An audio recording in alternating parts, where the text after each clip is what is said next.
주요 뉴스입니다. 이재명 더불어민주당 대선 후보가 서울 광화문에서 출정식을 갖고 내란 종식을 통한 정권 교체를 다짐했습니다. 김문수 국민의힘 대선 후보는 서울 가락시장에서 선거운동을 시작하며 경제 대통령이 되겠다고 약속했습니다. 윤석열 전 대통령이 내란 혐의 재판에 처음으로 공개 출석했지만 취재진 질문에 아무 대답 없이 포토라인을 통과했습니다. 미국의 대입 수능 시험격인 ACT의 문제와 답안이 사전 유출됐다는 의혹이 제기돼 경찰이 수사에 나선 것으로 확인됐습니다. MBN이 단독 보도합니다. 시청자 여러분 안녕하십니까? 제21대 대통령 선거를 22일 앞두고 공식 선거운동이 시작됐습니다. 오늘은 본격적인 싸움의 시작을 알리는 출정식이 이뤄졌습니다.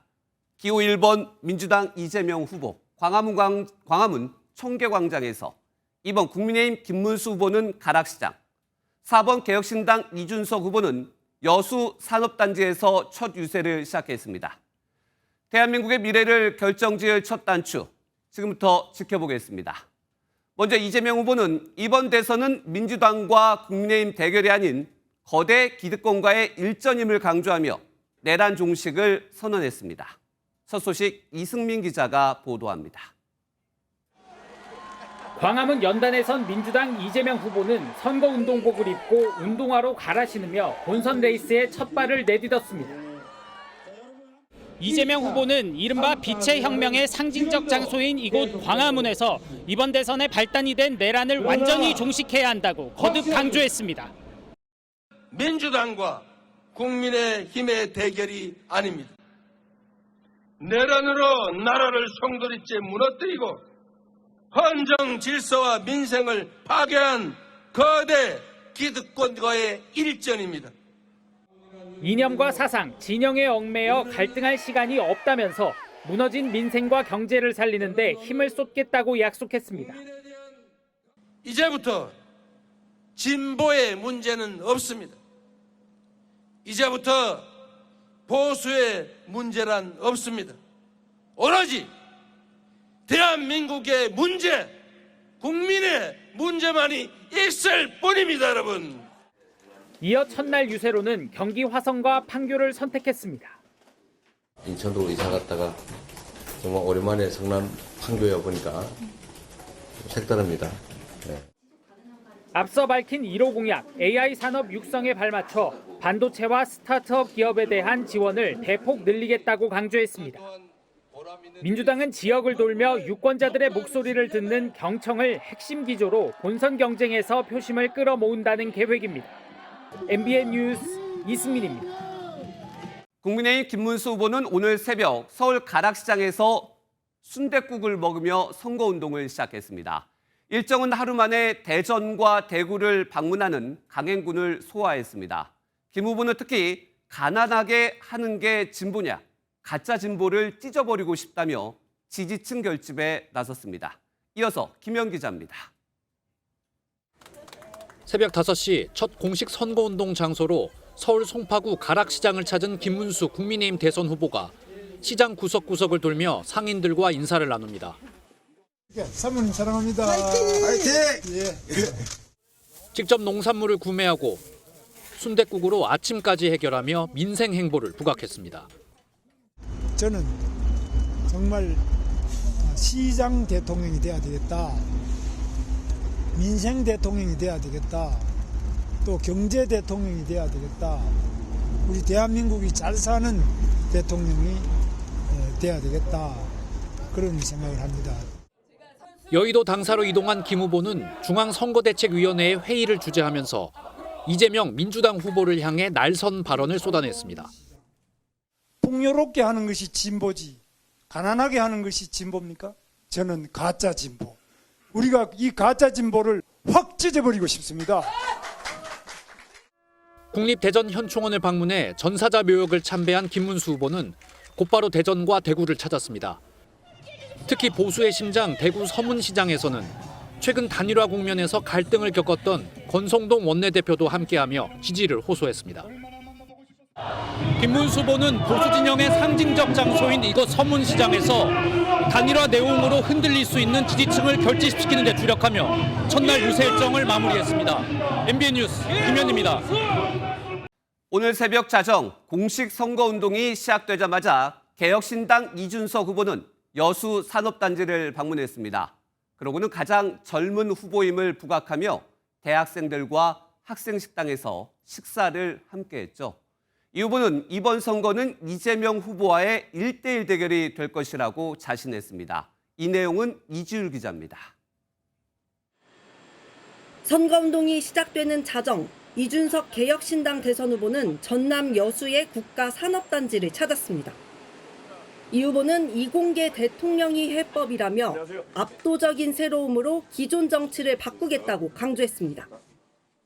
24시간 돌아가는 이 여수 석유화학단지의 공장과 그 안에서 일하시는 노동자분들처럼 제가 대통령이 되면 밤낮을 가리지 않고 24시간 내내 대한민국의 발전을 이른바 반 이재명 연대와 관련해선 지금의 국민의힘 보수 정치는 고쳐 쓸 수 있는 상태가 아니라고 일축했습니다. 이 후보는 이번 대선이 이준석과 이재명의 1대1 대결장이라고 규정하며 2030 청년층 공략에 나섰습니다. 서울 대학가를 찾은 이 후보는 과격한 단어까지 써가며 대선 완주 의사를 명확히 했습니다. 윤석열은 그냥 제정신이 아니에요. 이 사람은 매일 두드려 패야 되는 상황이었어요. 그러니까 저는 이번 선거에서 당선돼가지고 아까 개혁이 아니라 혁명해버리겠습니다. 혁명. 이 후보는 내일 보수의 심장으로 불리는 대구를 찾아 집중 유세에 나섭니다. MBN 뉴스 이주일입니다. 본격 선거운동 레이스에 막이 올랐습니다. 정치부 정태훈 기자와 얘기 더 나눠보겠습니다. 정 기자, 네. 대선 선거운동 첫날 좀 눈길 끄는 장면들이 있었습니까? 그렇습니다. 일단은 먼저 후보들 중 가장 대규모로 광화문에서 출정식을 벌인 이재명 민주당 대선 후보죠. 네. 단상 위에 오른 뒤부터 이목이 집중됐습니다. 최근 테러 방지 TF를 운영하는 등 테러 변수에 신경을 곤두세우고 있죠. 선거운동복을 입는 과정에서 입고 있던 방호복이 그대로 노출되기도 했고요. 예. 출정식 현장에는 이렇게 망원경으로 주변을 감시하는 경호원들의 모습도 눈에 띄었습니다. 또 이 후보 오늘 출정식에서 국민 통합도 거듭 강조했는데 파란색과 빨간색이 섞인 상징성 있는 운동화도 화제가 됐습니다. 네, 이재명 후보 일단 좀 경호에 집중되는 모습들이 많이 눈에 띄었는데 김문수 후보는 오늘 시장을 방문했어요. 어떤 그렇습니다. 모습이었습니까? 아무래도 뒤늦게 후보로 확정된 만큼 네. 이 후보가 몇 주간 집중했던 지역 민심 다지기에 부랴부랴 나선 모습인데요. 새벽부터 시장을 돌며 순댓국을 먹었는데 중간에 술을 마시냐고 묻는 상인 질문에 자신은 비주류라고 답했습니다. 아하.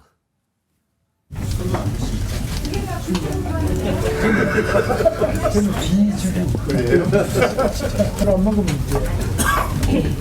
돼. 술 들어가고. 네. 이준석 개혁신당 대선 후보는 새벽 여수 일정을 마치고 신촌 연세대 캠퍼스를 찾았는데요.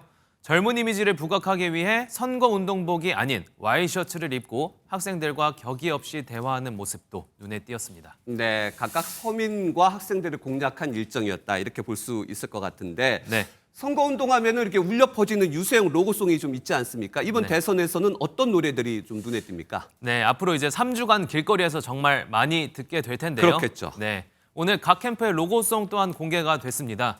이재명 후보 로고송은 출정식에서 직접 선보이기도 했는데 윤수일의 아파트와 또 남행열차, 각종 동요 메들리까지 다양했습니다.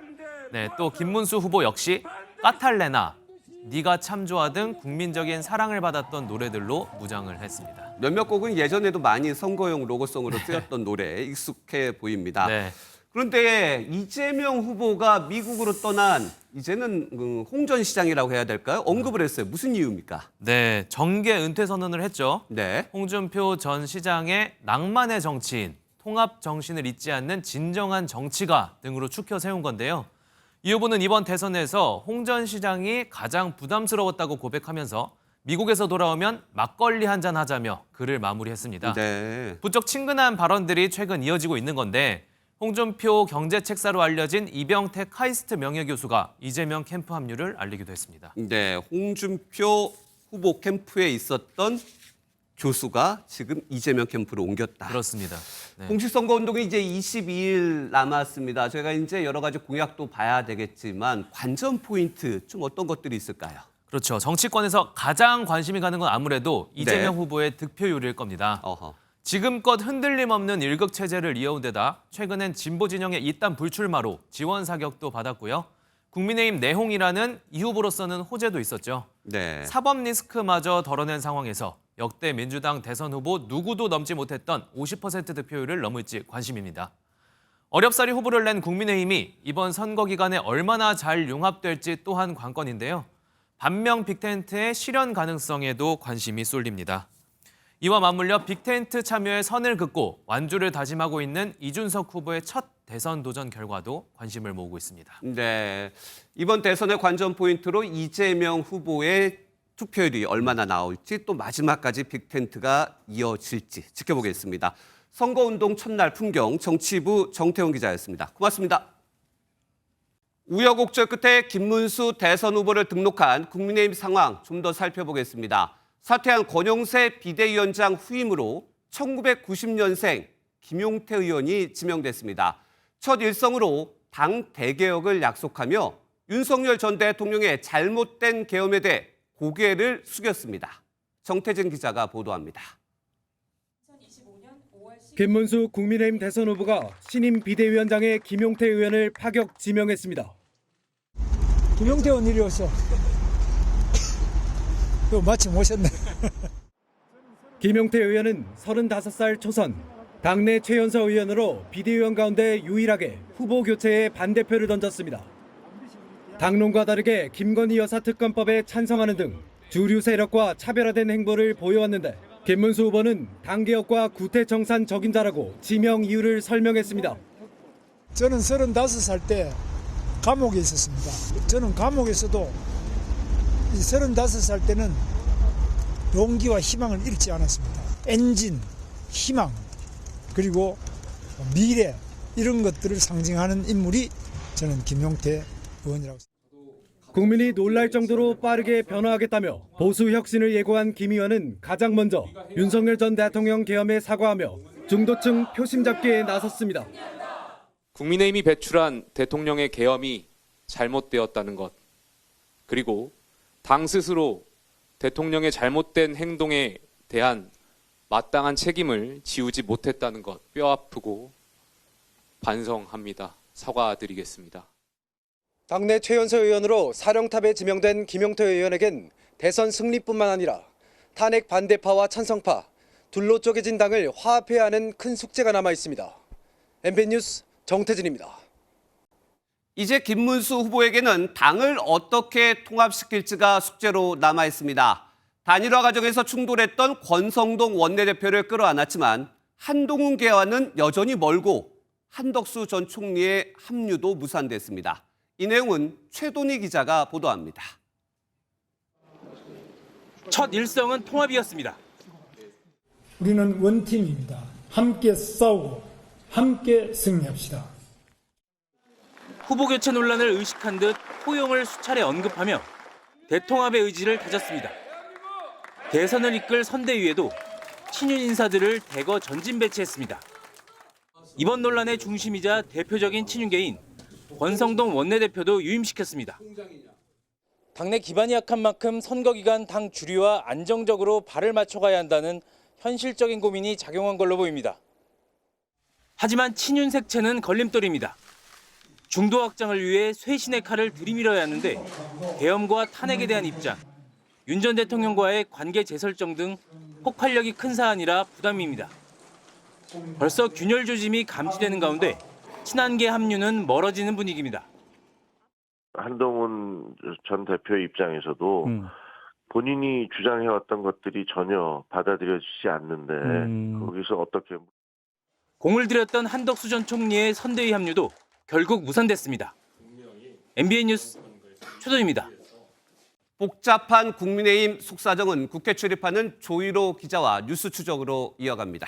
조 기자, 김문수 후보가 단일화 과정에서 반대편에 있었던 권성동 원내대표를 일단 끌어안았다. 이렇게 해석도 가능할까요?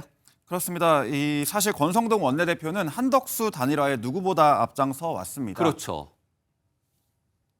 당원들의 명령을 무시한 채 그 알량한 대통령 후보 자리를 지키기 위해서 오늘 아침 기자회견하는 모습을 보면서 정말 한심한 모습이었습니다. 결연한 의지를 보여주듯 단식 농성까지 단행했는데요. 그런 권 원내대표를 품은 건 현실적인 문제, 즉 당내를 장악하고 있는 권 대표의 리더십을 무시할 수 없기 때문이라는 분석입니다. 이 선거가 20여일 남은 상황에서 분열보단 당내 화합을 선택한 건데 사무총장의 친윤계로 꼽히는 박대출 의원을 내정한 것도 같은 이유 때문입니다. 네, 일단 권성동 원내대표를 껴안고 친윤계도 껴안았는데 물러난 권영세 비대위원장 후임으로 90년생 김용태 의원을 내정을 했어요. 어떤 전략입니까? 그렇습니다. 이 친윤 권성동 대표를 안으면서 당내 안정을 도모했다면 네. 비대위원장으로는 김용태 의원을 지명하면서 쇄신을 꾀하겠다는 전략입니다. 이 김문수 후보와 김용태 내정자는 개인적인 접점은 크게 없는데 이 김 후보의 의지가 강했던 것으로 전해집니다.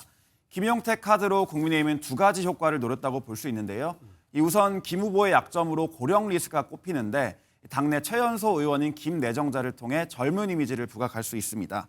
무엇보다 국민의힘 내부에선 대선 승리를 위해 이준석 개혁신당 후보와도 손을 잡는 게 필수라고 보고 있는데 이 김 내정자가 그 역할을 해주길 기대하는 시선도 엿보입니다. 네, 바로 그 빅텐트입니다. 실제로 김용태 의원이 이준석 의원하고 예전에 같이 또 활동을 하지 않았습니까? 그래서 김용태 비대위원장은 이준석 후보를 끌어들이기 위한 빅텐트를 치기 위한 전략이다, 포석이다. 해석이 가능합니까? 그렇습니다. 이 김 내정자는 지난 2021년이죠. 네. 이준석 지도부에서 청년 최고위원을 지낸 바 있고요. 2년 뒤엔 천하용인 가운데 한 명으로 최고위원에 출마했는데 이때 이준석 당시 국민의힘 전 대표가 후원회장을 맡기도 했습니다. 예, 지난주에 만나서 제 생각을 전달했고요. 이준석 대표께서 그 응원의 말씀을 주셨습니다.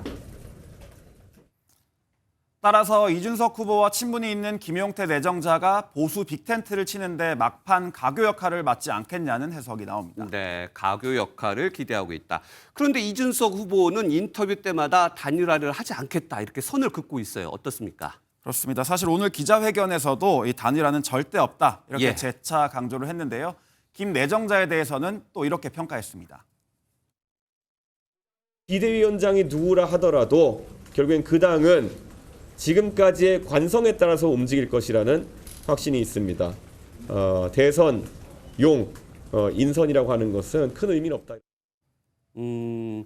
일단 좀 거리감을 두고 있는데 그렇다고 해서 차기 보수의 결집을 노리는 국민의힘으로서도 계속 이렇게 뭔가 메시지를 보낼 것 같은데 이준석 후보도 좀 부담스러울 것 같아요. 그렇습니다. 이번 대선은 3자 구도로 치러질 가능성이 높습니다. 네. 그래서 보수 진영이 만약에 질 경우에 이 후보 입장에서는 분열 책임론에서 자유로울 수 없게 됩니다. 따라서 이번뿐 아니라 차기 대선까지도 고려한다면 결국 단일화하지 않겠냐는 의견도 나오고 있습니다. 이를 의식한 듯 김용태 내정자도 보수에서 배제되거나 상처받고 떠난 세력과 크게 연대하겠다며 여지를 열어뒀고요. 네. 우리나라 정치를 보면 하루 동안도 많은 일이 일어나기 때문에 22일 동안은 뭐가 일어날지는 좀 더 지켜봐야겠습니다. 지금까지 정치부 조유로 기자였습니다. 예, 공식 선거운동 첫날 이 대선 후보들은 주요 공약 10가지를 발표했습니다. 이재명 후보는 AI 3대 강국, 김문수 후보는 기업하기 좋은 나라를 약속하며 1호 공약부터 각양각색이었는데요. 그중에서도 눈에 띄게 다른 건 이 대북 관계를 어떻게 풀어가느냐였습니다. 어떻게 다른지 김도영 기자가 살펴봤습니다. 김대중, 노무현, 문재인 전 대통령은 모두 남북 정상회담을 열며 대화를 강조했습니다. 중도를 표방하는 이재명 더불어민주당 대선 후보도 대북 관계만큼은 전통적인 진보 진영 색채가 뚜렷했습니다. 우리가 당장 통일이라고 하는 거창한 얘기를 할 수는 없겠지만 평화롭게 공존하는 것부터 시작해야 됩니다. 구체적으로 화해와 협력을 통한 남북관계 복원과 전시작전권 환수, 이산가족 상봉을 비롯한 교류를 약속했습니다. 김문수 국민의힘 후보는 반대로 강경한 대북 정책을 꺼내들었습니다. 한미 원자력 협정을 개정해 재처리 기술을 확보하고 때에 따라선 핵무기 설계 기술까지 축적하겠다고 강조했습니다. 북한하고 잘 지냈고 평화를 해야지 무슨 군대가 필요하냐. 이런 사람이 지금 우리 대한민국에 너무 많죠. 북한을 몰라도 너무 모르죠. 북한의 핵 잠수함에 대응해 핵 추진 잠수함을 개발하겠다고 약속했는데 윤석열 정부의 대북강경 기조를 이어가겠다는 전략입니다. 이준석 개혁신당 후보는 한반도 긴장을 높이는 핵 무장은 어렵다면서도 핵 추진 잠수함 개발은 필요하다고 밝혔습니다. 그러면서도 남북 정상회담의 문은 열어놓겠다고 덧붙였습니다. 조건 없이 김정은 위원장과의 대화를 추진하겠다라는 이야기를 했습니다. 토론이라는 것은 자신 있는 쪽에서 먼저 제안하는 것입니다. 대화냐 압박이냐 방법론을 두고 대북 정책에선 선명한 차이를 보였지만 굳건한 한미동맹을 유지하겠다는 입장은 후보별로 이견이 없었습니다. MBN 뉴스 김도형입니다. 네, 대선을 앞두고 쏟아지는 여론조사들 핵심만 AI 빅데이터 분석으로 짚어드립니다. 빅데이터 톡톡 시간 민지숙 기자와 함께합니다. 민 기자, 지난주에 유독 이 대형 이슈들이 많았습니다. 민심 흐름 제대로 알려면 어디를 어떻게 봐야 합니까? 네, 요즘처럼 하루 단위로 대형 이슈가 터지는 날에는 이 특정 기간에 진행되는 여론조사만으로 민심 변화를 읽기가 어렵습니다. 그래서 저희 MBN은 성균관대 연구소와 함께 각 후보자와 관련된 단어들을 AI 빅데이터 프로그램으로 분석해봤습니다. 어디부터 보면 될까요? 네, 말씀하신 것처럼 지난주 두 후보 모두 각자의 큰 산을 넘겼습니다. 먼저 더불어민주당 이재명 후보의 감성 분석을 살펴봤습니다. 예, 빅데이터 감정 변화라 하면 아직 익숙치 않은 분들 계실 텐데 빅데이터 분석이기 때문에 어떤 후보나 이슈에 대한 사람들의 반응, 긍정인지 부정인지도 저희가 확인할 수 있는 거죠? 네, 그렇습니다. 하루 단위로도 추적이 가능한데요. 지난주 수요일 이재명 후보에 대한 부정 여론이 최고점을 찍은 이후에 꺾이고 긍정 여론이 다시 올라가는 상황 확인할 수 있었습니다. 예. 어떤 일이 있었는지 봤더니요. 네, 7일 이재명 후보의 파기환송심 재판이 대선 뒤로 연기되는 결정이 있었습니다. 이 사건에 대한 부정 여론이 급증했다가 이후에 사법 리스크가 어느 정도 해소됐다는 판단에 긍정 여론이 다시 올라가는 모양새입니다. 예, 파기환송심 연기를 기점으로 이 긍부정이 출렁이는 모습을 한눈에 볼 수 있네요. 국민의힘 김문수 후보도 봐야겠죠. 네, 국민의힘 같은 경우에는 지난주 단일화 내홍이 정말 극심했습니다. 예. 김 후보자 같은 경우에는 금요일까지 부정 여론이 계속해서 상승하는 모습 확인할 수 있었습니다. 이 날짜에 시간대별로 어떤 일이 있었는가 봤더니요. 9일 저녁 단일화 협상 한덕수 후보와의 협상이 결렬된 이후에 후보자 자격을 박탈당하고 당원 투표로 회복되는 이 과정에서 이 긍정 감성이 다시 올라가는 모습 확인할 수 있었습니다. 하지만 어제까지 긍정과 부정 지수 50대 50으로 동일하기 때문에 예. 앞으로 이슈에 따라서 어느 정도 출렁일 수 있는 상황입니다. 네, 그럼 이게 어떻게 영향을 미칠지는 다음 빅데이터 톡톡 시간에서 반드시 확인을 해봐야겠군요.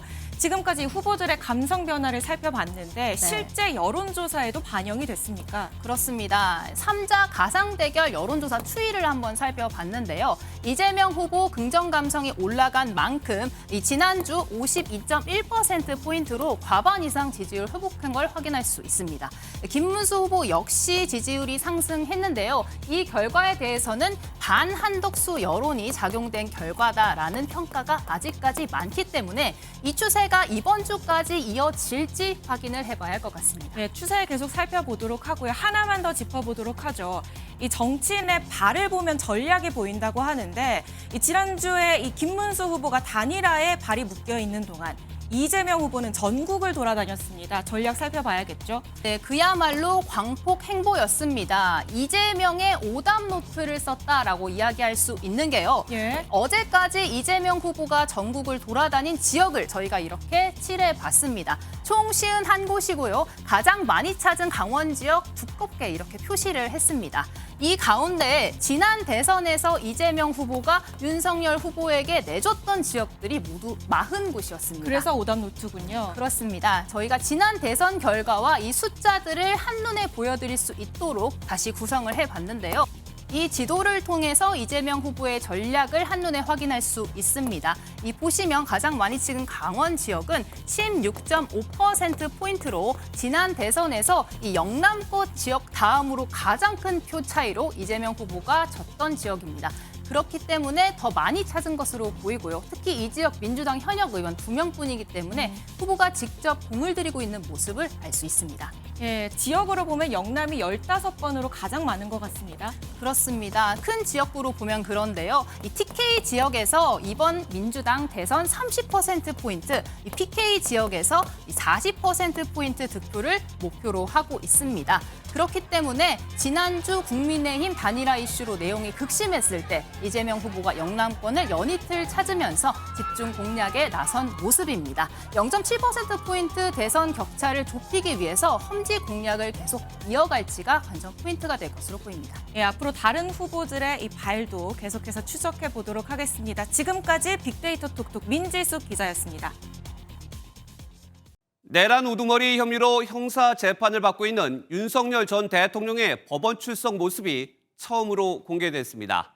이젠 지하 주차장이 아닌 지상 출입문을 이용한 건데 여러 질문에도 아무런 답변을 하지 않고 빠르게 법원으로 들어갔습니다. 먼저 이시열 기자가 보도합니다.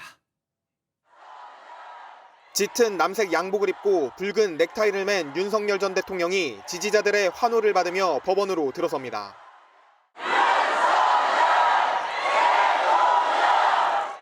굳은 표정을 한 윤 전 대통령은 취재진의 질문에 아무런 답변 없이 그대로 포토라인을 지나쳤습니다. 비상계엄 선포에 대해 사과하실 생각 있나요? 내란 우두머리 혐의로 재판에 넘겨진 윤 전 대통령의 법정 출석 모습이 공개된 건 이번이 처음입니다. 지난 1, 2차 공판 때와 달리 법원이 윤 전 대통령의 지하주차장 출입을 통한 출석을 허용하지 않았기 때문입니다.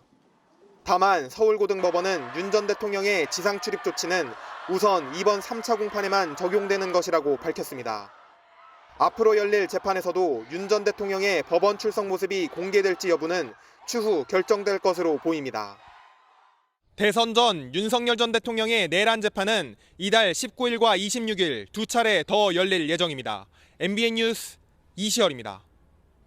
오늘 재판에서는 이진우 전 수도방위 사령관의 참모 장교인 부관이 증인으로 출석했습니다. 해당 부관은 윤석열 전 대통령이 계엄 선포 직후 이전 사령관에게 전화해 국회의원을 끌어내라고 지시하는 것을 직접 들었다며 당시 기억을 생생하게 증언했습니다. 이어서 이혁재 기자입니다. 오상배 전 부관은 12.3 비상계엄 당시 이진우 전 수도방위 사령관과 같은 차에 함께 타고 있었습니다. 오늘 열린 윤석열 전 대통령의 내란 우두머리 혐의 사건 세 번째 공판에 증인으로 출석한 오 전 부관은 당시 상황을 생생하게 증언했습니다.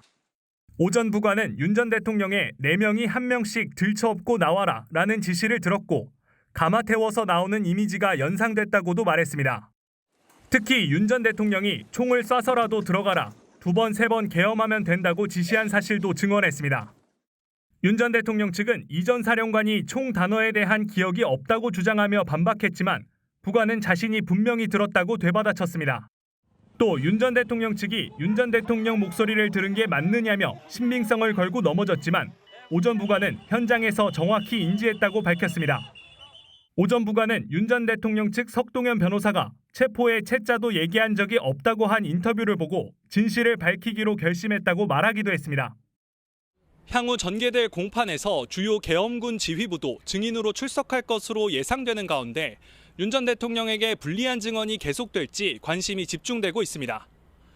MBN 뉴스 이혁재입니다. 윤석열 전 대통령의 부인 김건희 여사에 대한 수사도 진행 중입니다. 검찰이 명태균 씨 공천계 의혹 수사와 관련해 14일 출석을 통보했는데 김 여사 측은 아직 출석 여부를 밝히지 않았습니다. 이 소식은 노아린 기자입니다. 서울중앙지검 명태균 의혹 전담 수사팀이 김건희 여사에게 오는 14일 오전에 검찰청에 나오라고 통보했습니다. 김 여사는 정치브로커 명태균 씨의 공천 개입 의혹과 관련해 공직선거법과 정치자금법 위반 혐의를 받고 있습니다. 여사가 조국 수사 때 김상민 검사가 고생을 많이 했다. 그 사람 좀 챙겨주라. 이렇게 얘기를 하거든요. 지난 대선 당시 명 씨로부터 여론조사를 무상으로 받은 뒤 김영선 전 국민의힘 의원이 공천받게 도와줬다는 것과 같은 해 국민의힘 포항시장 후보와 서울 강서구청장 후보 공천, 지난해 김상민 전 검사의 공천에 개입했다는 게 의혹의 핵심입니다. 김 여사 측은 출석에 응할 것인지에 대한 MBN 질문에 공식적인 입장이 아직 없다고 대답했습니다. 일각에서는 대통령 선거를 앞둔 만큼 건강상 이유 등으로 조사 시점을 최대한 늦추려고 하지 않겠느냐는 관측이 나옵니다. 검찰은 김 여사가 불출석할 경우 새로 날짜를 지정해 2차 출석 요구서를 보낼 것으로 보입니다. 수사팀은 김 여사가 계속 소환에 불응한다면 체포영장을 발부받아 강제 수사에 돌입하는 방안도 검토 중인 것으로 전해졌습니다. MBN 뉴스 노하린입니다. 다음 소식입니다. 선거법 위반으로 기소된 이재명 민주당 대선 후보의 아내 김혜경 씨가 항소심에서도 벌금 150만 원을 선고받았습니다. 지난 대선 경선 기간 민주당 인사들과 측근들에게 경기도 법인카드로 식사를 제공한 혐의였죠. 보도에 윤기란 기자입니다. 이재명 더불어민주당 대통령 선거 후보의 아내 김혜경 씨가 공직선거법 위반 사건에 대한 항소심 선고 공판에 출석합니다. 김 씨는 2021년 민주당 대선 경선 기간 경기도 법인카드로 음식값 10만 4천 원을 대신 내게 한 혐의로 기소됐습니다. 1심에선 불법 기부 행위가 인정된다며 김 씨에게 벌금 150만 원을 선고했고 김 씨 측은 항소했습니다. 2심에서도 검찰은 1심 때와 같이 벌금 300만 원을 구형했습니다. 항소심 재판부는 원심에서 합리적인 판단을 내렸다며 김 씨와 검찰 측의 항소를 모두 기각하고 그대로 벌금 150만 원을 선고했습니다. 여전히 1심과 마찬가지로 아쉬운 판결이 반복됐습니다. 직접적인 증거가 없는 상태에서 일부 사실만 선택하고 앞서 민주당 측은 검찰과 사법부의 선거 개입으로 선거 운동장을 기울어지게 하고 있다며 김 씨의 항소심 선고를 대선 이후로 연기해야 한다고 주장했습니다. 김혜경 씨가 경기도 법인카드를 유용했다며 유죄를 선고한 수원지방법원은 이재명 후보의 법인카드 유용 사건 재판도 맡고 있습니다. MBN 뉴스 윤기란입니다. 대전에서 20대 남성이 40대 여성을 살해하는 끔찍한 사건이 벌어졌습니다. 이 남성은 스스로 목숨을 끊으려다 실패한 뒤 경찰에 자수했는데 이 두 사람은 연인 관계였던 것으로 알려졌습니다. 김영현 기자의 보도입니다. 한 경찰이 건물을 가리키자 뒤따르던 경찰들이 줄줄이 골목길로 들어갑니다. 5분 뒤쯤 검은색 상의에 반바지를 입은 남성이 양팔을 붙잡힌 채 끌려 나옵니다. 20대 남성이 112에 전화를 걸어 내가 사람을 죽였다며 자수했습니다. 현장에 도착한 경찰은 신고자인 남성의 집에서 숨져있던 40대 여성을 발견했습니다. 여성의 시신은 부패가 상당히 진행 중이었습니다. 저쪽 큰 도로들 있잖아요. 구급차고 경찰차고 다 휴가 채우고 이쪽으로 이렇게 데리고 간 거예요. 가해 남성은 가정에 있던 피해 여성을 만나왔습니다. 평소 싸움이 잦았는데 사건 당일에도 말다툼을 벌인 것으로 알려졌습니다. 남성은 끔찍한 범행을 벌인 뒤 여러 차례 스스로 목숨을 끊으려는 시도를 했던 것으로 확인됐습니다. 자살 시도하다가 안 되니까 이제 고민 많이 했겠지 뭐. 아직 조사를 안 했다고. 경찰은 병원으로 옮겨진 남성의 상태가 호전되는 대로 자세한 범행 경위를 조사할 계획입니다. MBN 뉴스 김영현입니다. 음주 단속 중인 경찰관을 차로 치고 달아난 40대가 붙잡혔습니다. 크게 다친 경찰은 병원에서 치료를 받고 있는데 이 경찰관 지난해에도 도주하던 음주운전자를 추격해 검거한 바 있습니다. 추성만 기자가 취재했습니다. 음주 단속이 한창인 경기도 의정부의 한 도로. 경찰관이 황급히 차로 중앙에 무언가를 가져다 놓으려는 순간 흰색 승용차가 빠른 속도로 경찰관을 치고 달아납니다. 사고 충격으로 경찰관은 반대 차로까지 튕겨져 나갑니다. 차가 갑자기 나와서 속력을 줄이지 않고 경찰관 분을 치여갖고 이 중앙 분리대를 넘어서 다친 상황이 됐었고 아마 다들 놀랬죠. 어제 오후 9시 30분쯤 40대 음주운전자가 단속 중이던 30대 김모 경사를 치고 달아났습니다. 운전자는 이 길로 곧바로 도주했는데 차량을 버리고 인근의 한 골목길에 숨어 있다가 1시간 만에 긴급 체포됐습니다. 허리와 어깨 등을 크게 다쳐 병원에서 치료를 받고 있는 김 경사에게서는 뇌출혈 증세까지 나타났습니다. 김 경사는 지난해 10월에도 음주운전자를 추격해 검거하는 등 평소 책임감이 강하고 동료의 신임도 두터웠던 경찰관이었습니다. 착하고 뭔가 리더십도 있고 동생들 엄청 잘 챙겨줬어요. 실적도 뭐 계속 1위 했다고. 운전자의 당시 혈중 알코올 농도는 면허 정지 수준으로 처벌이 두려워 범행했다고 진술한 것으로 알려졌습니다. 경찰은 40대 이모 씨를 음주운전과 특수공무집행방해 치상 혐의로 구속영장을 신청할 예정입니다. MBN 뉴스 추성남입니다. 예, 지금부터는 MBN 단독 보도로 이어갑니다. 미국 대학 입학 시험인 ACT의 문제와 답안이 한국에서 사전에 유출됐다는 의혹이 제기돼 경찰이 수사에 나선 것으로 MBN 취재 결과 확인됐습니다. 경찰은 복수의 응시생 휴대전화에서 수백 쪽 분량의 파일을 발견한 것으로 전해졌는데 이 파장이 만만치 않을 전망입니다. 먼저 장동건 기자가 단독 보도합니다. 지난달 5일 서울 마포구 한미교육위원단 풀브라이트 재단 건물에서 미국 대학 입학 시험인 ACT가 치러졌습니다. ACT는 우리나라의 수학 능력 시험 격으로 미국 아이비리그 등 많은 명문 대학에서 점수 제출을 요구할 만큼 공신력을 인정받습니다. 영어, 수학 등 175분간 215개 문항의 정답을 컴퓨터로 입력하는 방식입니다. 그런데 당시 시험장에서 부정행위가 의심된다는 112 신고가 경찰에 접수된 것으로 확인됐습니다. 한국 노인호가 최근에 그 경찰들이 왔다는 ACT 시험장. 다른 응시생이 시험을 치르느라 여념이 없었던 반면 일부 응시생은 지문을 한두 줄만 읽고 정답을 입력하거나 짧은 시간에 문제를 다 풀고 엎드려 자고 있었다는 것입니다. 출동한 경찰은 당시 응시생 3명의 휴대전화에서 수백 쪽 분량의 PDF 파일을 발견했는데 당일 시험과 동일한 문제와 답안이 담겼던 것으로 전해졌습니다. 이들에게 SNS로 파일을 건넨 인물은 선생님으로 입력돼 있었는데 경찰은 동일 인물로 보고 있습니다.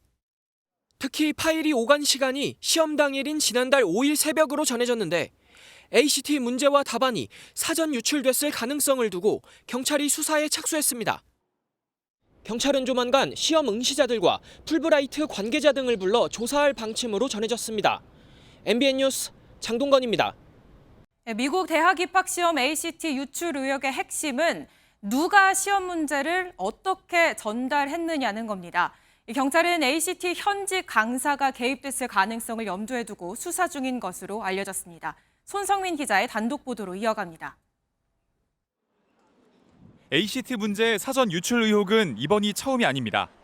지난 2016년 관련 정황이 포착돼 한국과 홍콩에서 치러질 시험이 불과 2시간 전에 전면 취소됐던 겁니다.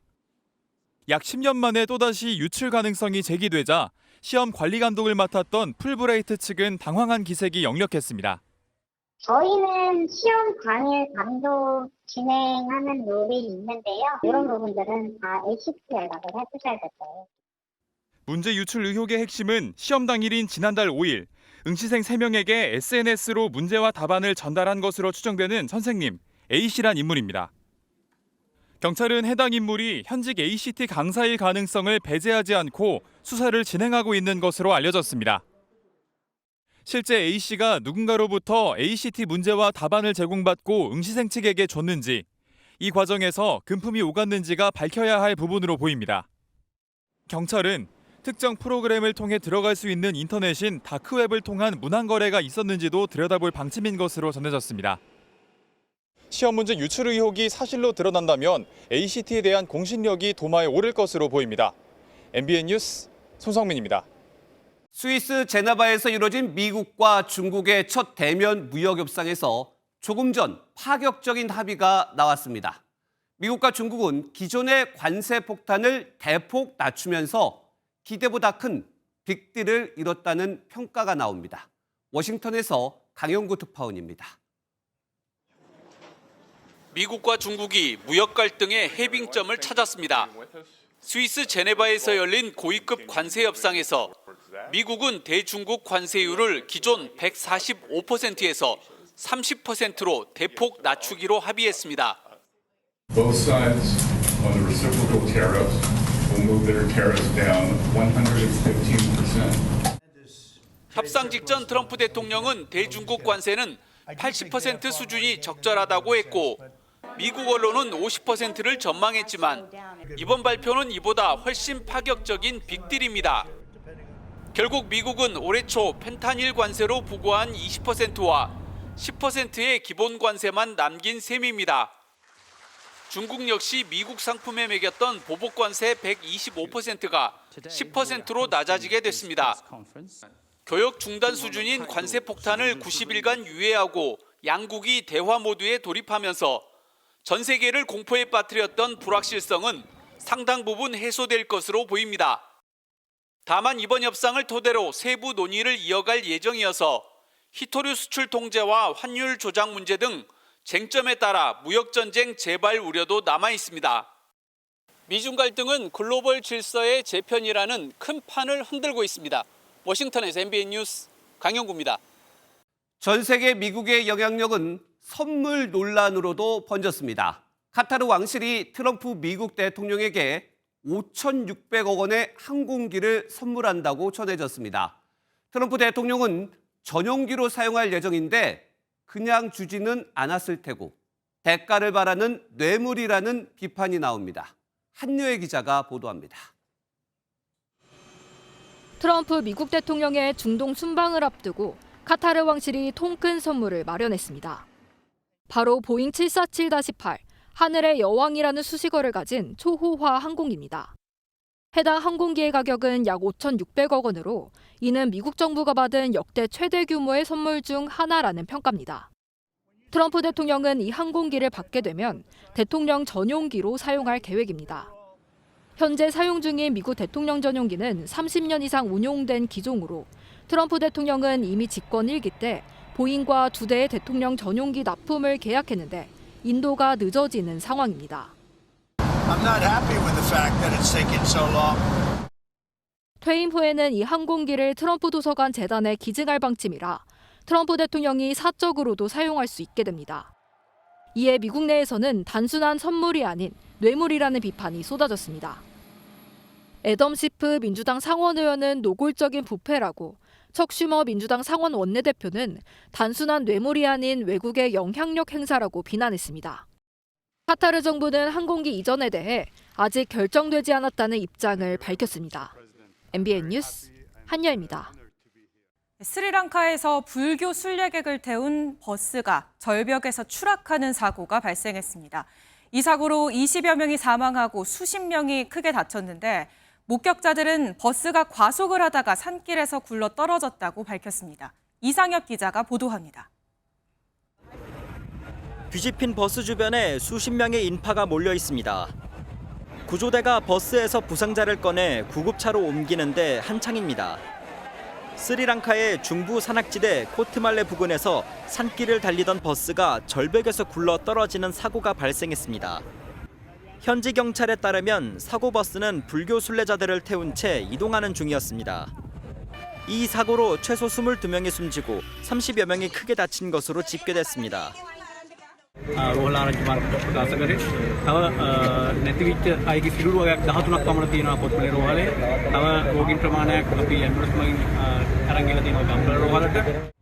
목격자에 따르면 사고 버스는 산길에서 과속하다가 왼쪽으로 기울어져 절벽으로 추락했습니다. 현지 경찰은 사고 원인이 운전자의 조작 실수 때문인지 버스의 결함 때문인지 조사하고 있습니다. 스리랑카에서는 운전사의 난폭 운전이나 정비불량 등으로 교통사고가 종종 발생하며 특히 산악지대에서 자주 일어나는 것으로 알려졌습니다. 안누라 디사나야케 스리랑카 대통령은 이번과 같은 사고 재발을 막기 위해 포괄적이고 지속 가능한 방안을 찾을 것이라고 밝혔습니다. MBN 뉴스 이상엽입니다. 그동안 지지부진했던 우크라이나와 러시아의 종전 협상에 다시 관심이 쏠리고 있습니다. 양국이 오는 15일 튀르키예에서 대화를 재개하자고 큰 틀에서 합의했습니다. 김태희 기자입니다.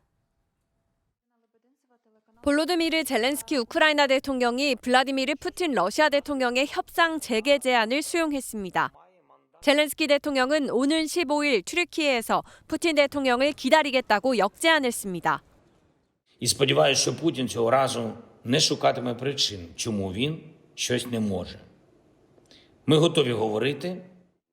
젤렌스키 대통령은 당초 푸틴 대통령의 회담 제안에 휴전이 먼저라고 했지만 트럼프 미국 대통령의 압박에 입장을 바꾼 것으로 분석됩니다. 앞서 푸틴 대통령은 긴급 기자회견을 열고 우크라이나 측에 휴전 협상을 제안했습니다. прерванные ими в конце 2022 года. Возобновить прямые переговоры. Причем, подчеркну, 러시아는 협상이 어느 급에서 이뤄질지 곧 발표할 예정인데 푸틴 대통령이 참석하는 양국 정상 간 협상이 이뤄질 가능성은 낮다는 관측이 나옵니다. 마코 루비오 미 국무장관도 튀르키예행 일정을 공식화하면서 미국의 중재로 러시아와 우크라이나 협상단이 3년 만에 처음으로 테이블에 마주 앉을지 주목됩니다. 당장 가시적인 성과를 기대하긴 어렵지만 이르면 6월 안으로 한시적 휴전에 이를 가능성도 제기되고 있습니다. MBN 뉴스 김태희입니다. 5월 가정의 달을 맞아 외식에 나들이까지 돈 나갈 곳이 많은데 물가가 올라도 너무 올라 한숨만 나오는 분들 계실 텐데요. 외식비는 물론 가공식품, 심지어 삼겹살까지 안 오른 게 없습니다. 정부가 수입 관세를 낮추고 공공 배달앱 쿠폰을 뿌리기로 했는데 이걸로 부담이 줄지 의문입니다. 이승훈 기자의 보도입니다. 서울 여의도 한강공원. 평일임에도 가족 단위 나들이객이 부쩍 눈에 띕니다. 화창한 날씨에 외출을 나섰지만 문제는 만만치 않은 비용입니다. 날씨가 너무 좋아져갖고 되도록이면 시간 내서 아이와 함께 나오려고 하고 있어요. 나갔다 오면 5, 6만 원대까지 올라가니까. 실제 한 대형 마트에 가봤습니다. 100g에 보통 2,000원 정도 하는 국내산 삼겹살이 2,880원에 팔립니다. 1년 전보다 20% 넘게 뛴 것으로 달걀도 특란 한 판에 8,000원으로 가격이 훌쩍 높아졌습니다. 축산 물가는 전년 동기 대비 4.8% 올랐는데요. 가공식품과 외식 물가 또한 각각 4.1%, 3.2%씩 오르며 물가 상승의 원인이 됐습니다. 외식도 나들이 가기도 부담이 커진 겁니다. 정부는 돼지고기와 달걀 등 무관세 품목을 대폭 늘리고 대형 마트에서 할인 행사도 진행하기로 했습니다. 650만 명에게 공공배달앱 쿠폰도 뿌립니다. 공공배달앱을 이용한 소비자를 대상으로 2만 원 이상 3회 주문 시 1만 원의 할인 쿠폰을 지원하는. 하지만 정부의 유류세 인하폭 축소로 13주 연속 떨어지던 기름값도 상승세로 돌아서는 등 당분간 가계 물가 부담은 지속될 전망입니다. MBN 뉴스 이승훈입니다. 신도시를 만들겠다는 계획을 발표할 때마다 단골로 등장하는 편의시설 중 하나가 바로 종합병원입니다. 하지만 이 제때 문을 여는 병원은 손에 꼽을 정도죠. 건설 경기는 좋지 않은데 요건도 까다롭다며 업체들이 참여를 꺼리기 때문인데 결국 믿고 기다린 시민들의 불편만 커지고 있습니다. 고정수 기자입니다. 경기 화성 동탄 2신도시의 한 종합병원 개발 예정 부지입니다. 이 개발 사업은 패키지 공급으로 민간 사업자의 참여율을 높여서 대학병원 건립까지 추진하는 신도시 최초의 사업 모델이었지만 신청자가 없어 유찰된 상태입니다. 의료용지가 수익성이 낮은 점을 감안해 분양 수익을 챙길 수 있는 주택 건설 용지와 함께 팔았음에도 신청업체가 없는 겁니다. 참여 의사를 보였던 컨소시엄 측은 높은 토지가에 기준이 까다로워 입찰을 포기했다고 설명합니다. 병원에서 투자한 돈에 대해서는 분양가 상한제에 10원도 반영을 안 해주고요. 주택건설 사업 많이 한 사람한테 가산점을 주고. 동탄 지역에 300병상이 넘는 종합병원이 한 곳에 불과한 상황이어서 시민들의 불만은 커지고 있습니다. 대학병원이 없으면 안 되지요. 저희 같은 놈이 어디로 가라고 합니까? 대학병원 한번 가려고 그러면요. 버스도 제대로 없고. 이곳뿐 아니라 인천 검단과 경기 과천 등에서도 종합병원 건립 계획이 줄줄이 표류하고 있습니다. 공사비가 뛰며 사업성은 악화됐는데 입찰 기준이 여전히 엄격해 업체들이 참여를 꺼린다는 게 전문가들의 설명입니다. 고령화 시대에 종합병원 필요성이 커지고 있고 주민들의 삶의 질 차원에서 공공재 내지 공공시설로 인식되고 있기 때문에 근본적인 제도 정비가 필요해 보입니다. 민간 사업자 참여 유인책을 두고 건설업계와 정부, 지자체, 공공기관 등이 새로운 논의의 틀을 마련해야 한다는 목소리가 나옵니다. MBN 뉴스 고정수입니다. 오늘 낮부터 찾아온 초여름 더위에 올해는 또 얼마나 더울까 걱정하신 분들 계실 텐데요. 예년보다 더 덥고 또 더 빨리 더위가 찾아온다는 예보에 벌써부터 에어컨 판매 열기가 뜨겁다고 합니다. 정예린 기자가 취재했습니다. 에어컨을 열고 지난 여름 이후 한 번도 꺼내지 않은 필터를 꺼냅니다. 실외기에는 점검 프로그램을 연결해 온도와 압력에 이상은 없는지 확인합니다. 아직 봄이지만 최고 기온이 25도를 넘나들면서 미리 에어컨 사전 점검을 받는 사용자가 늘었습니다. 미사용을 하는 기간이 많이 길어서 냉방 능력이라든지 냉매 정도, 그다음 동작 상태, 전반적인 제품의 동작함에 있어서 필요한 정보를 다 확인을 해드리고요. 바쁜 사용자는 스마트 앱으로 간단하게 자가 점검을 할 수도 있습니다. 특히 올여름은 예년보다 더 무더울 것으로 예상되면서 에어컨 구매 수요도 늘고 있습니다. 올 들어 에어컨 판매량은 더 가파르게 오르고 있습니다. 한 제조사의 가정용 에어컨 2월과 3월 판매량은 지난해 대비 각각 50%, 80% 이상 증가했습니다. 최근 에어컨엔 AI가 탑재돼 음성으로 온도를 조절하고 스스로 필터를 청소하기도 합니다.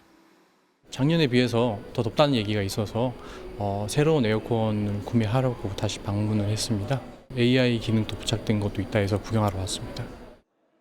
한 제조사는 지난해보다 10일 이상 빠르게 에어컨 생산 라인을 전체 가동했고 에어컨 설치 전담팀도 확대하는 등 더위 사냥을 준비하는 고객들을 잡기 위한 발걸음이 빨라지고 있습니다. MBN 뉴스 정예린입니다. 오는 15일 이 스승의 날을 맞아 무려 50년 전 선생님을 찾아뵌 제자들이 있습니다. 교육 현장이 나날이 삭막해지는 요즘 이렇게 사제 간 정을 나누는 것조차 옛날 일이 돼버리는 건 아닌지 돌아보게 합니다. 안병수 기자입니다. 올챙이들을 건져보는 중년의 제자들. 선생님 앞에선 투정 부리는 아이가 됩니다. 아우 좀 징그러워. 아우 나 이거 어떡하니? 제 나이들도 잘하는데. 50년 만에 만난 이들은 생태 수업을 하며 그 시절 교실 풍경으로 돌아갑니다. 선생님이 나온 뉴스를 우연히 본 제자들이 수소문에 사제의 정을 다시 이었습니다. 업무도 많고 굉장히 바빴거든요. 2년 전에 이제 퇴직을 하고 나서 선생님 뵙고 싶다는 생각을 계속 하게 됐는데 반가운 소식에 병상에 누웠던 선생님도 털고 일어났습니다. 제가 병원에 입원해 있었는데 문자가 왔더라고요. 제자들이 저를 찾는다고 이야기해서 제자들 만나기 위해서도 빨리 회복돼야지 하는. 한편의 동화 같은 이야기. 아쉽게도 요즘 학교에선 상상하기 어렵단 반응입니다. 교권 침해 신고 건수는 3년째 제자리 걸음이고 이 중 과반이 학생과 학부모에게 피해를 입었다는 내용이었습니다. 사제지간도 예전 같지 않습니다. 조금 야 하지 마라는 식으로 훈육이 들어가면은 애들 입장에서는 이거 아동학대 아니에요? 이런 것들이 되게 많이 나와요. 다가오는 대선에서도 교내 신뢰 회복을 위한 공약은 철저히 외면돼 사제 간 따뜻한 미담도 명맥이 끊길 위기에 놓였습니다. MBN 뉴스 안병수입니다. 한국 언론이 전 세계 국가대상 자유도 평가에서 지난해에 이어 2년 연속 문제가 있다는 평가를 받았습니다. 특히 정치 분야 평가가 두드러지게 낮았는데 포퓰리즘 정치가 언론 불신을 부추기고 있다는 진단이 나왔습니다. 심가연 기자입니다. 국경 없는 기자회가 발표한 2025 세계 언론자유지수에서 우리나라가 61위를 기록했습니다. 전체 180개국 중 중상위권 수준으로 작년보다 한 단계 상승했지만 여전히 문제 있음에 해당하는 수치입니다. 국경 없는 기자회는 한국은 언론의 자유와 다양성을 존중하는 자유민주주의 국가라면서도 관행과 기업 이익이 역할 수행을 방해한다고 평가했습니다. 또 포퓰리즘적 정치 경향이 언론인 혐오를 부추기고 있다며 정치적 분열로 우리 편이 아닌 것으로 여겨지는 매체는 비판받는다고 설명했습니다. 언론자유지수는 박근혜 정부 시절 가장 낮은 72를 기록한 뒤 2018년부터 양호함을 유지하다 지난해부터 문제 있음으로 분류됐습니다. 정권의 선의에만 기대할 수 있는 문제는 아니라고 생각을 합니다. 언론의 양심에 따라서 보도하는 내용이 외부 압력에 의해서 왜곡되지 않도록 하는 제도적 보장이 필요하다고 생각을 하고요. 미국은 57위, 일본은 66위로 우리와 같이 문제 있음 평가를 받았고 중국과 북한은 각각 178위, 179위로 매우 나쁨에 속했습니다. MBN 뉴스 심가현입니다. 다시 초여름 더위가 찾아왔습니다. 오늘 대부분 지역의 낮 기온이 25도 안팎까지 올랐는데요. 내일은 더 더워집니다. 특히 강릉과 경주 등 동쪽 지역을 중심으로는 한낮에 30도 가까이 오르겠습니다. 서울도 남은 한 주 동안 낮 기온이 25도 안팎을 보일 텐데요. 하지만 여전히 아침과의 기온차는 10도 이상 벌어지기 때문에 일교차를 고려해서 옷차림 잘해주셔야겠습니다. 내일도 전국 하늘 맑겠지만 아침에는 호남 내륙을 중심으로 짙은 안개가 끼겠고요. 중부 서해안과 강원 영동에는 초속 15m 안팎의 강한 바람이 불겠습니다. 또 낮 동안 전국의 자외선 지수가 높음에서 매우 높음 수준까지 치솟겠습니다. 볕 차단에 신경 써주셔야겠습니다. 내일 아침 기온은 대부분 15도 안팎으로 출발하겠고요. 낮 기온은 서울이 25도, 대전 26도, 광주도 26도, 대구는 28도까지 오르겠습니다. 다가오는 목요일에는 중부와 남해안, 제주에 비가 내릴 전망입니다. 날씨였습니다.